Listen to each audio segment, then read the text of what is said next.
Speaker, earlier this month I had the privilege of visiting the Torres Strait Islands with Senator Tammy Tyrrell.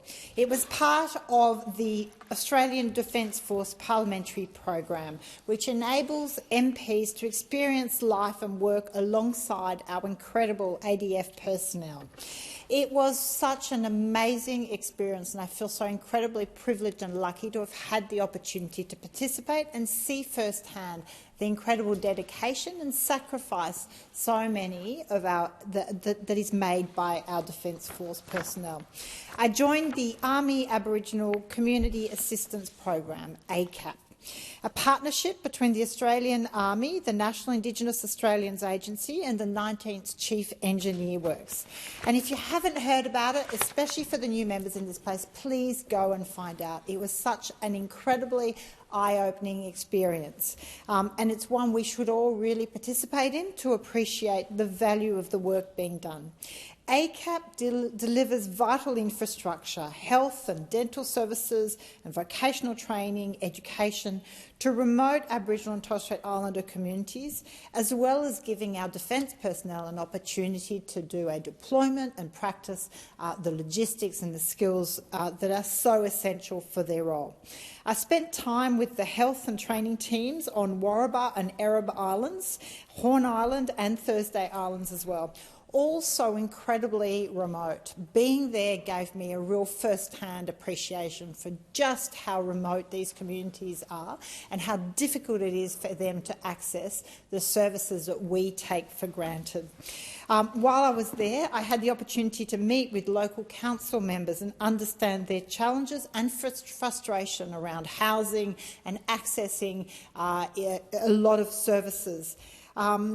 There's very real challenges for them. I also had the opportunity to visit the 51st Battalion, Far North Queensland Regiment, based on Thursday Island. And again, we hear a lot about our border, our closest land border with Papua New Guinea. It was incredibly interesting for me to go and visit. Now, in one community on Warraba Island, the Defence Force personnel, dentists, two nurses, are providing over $50,000 worth of dental care to community members who, in some instances, had not access to dental care for over 10 years. So it's incredibly important to understand just the value of that for that local community. Some of the residents were, in fact, receiving treatment for the very first time. The Army was also there upgrading and constructing critical infrastructure, which helps them develop their skills but also delivers something the community is calling for and needing. As you can imagine, it was so incredibly remote that the logistics of planning for this, where everything had to be taken to these remote locations, all of the construction materials, it was an incredible logistic exercise.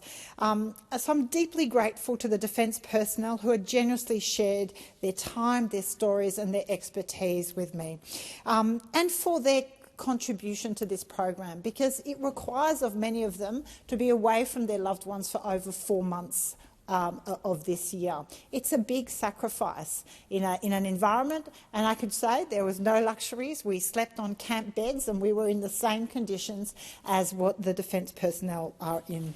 The Productivity Commission's Closing the Gap report shows that we're only on track to meet 4 of 19 targets when it comes to First Nations Australians' disadvantage, and health outcomes remain incredibly concerning. Minimal gains in health assessments, declining use of GP and chronic disease management services, nearly 25% of Aboriginal and Torres Strait Islander people unable to access dental care when needed, and costs remain a massive barrier, with 10% unable to afford a dental visit. And as you can imagine, on these islands, the cost of everything was exacerbated by the remoteness.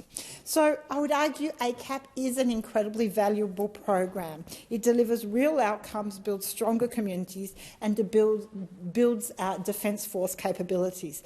Despite its success, I was quite shocked to hear that AACAP may not continue. It has not been funded past 2026. It is a co-partnership between Defence and the Prime Minister and Cabinet, and so I am calling on the government to ensure it continues to be funded. 2027 would be its 30th anniversary, and at the moment it's up in the air whether or not this incredible program will continue. So I want to thank all those that I spoke to for their incredible service and for them to share their experience with me. Thank you.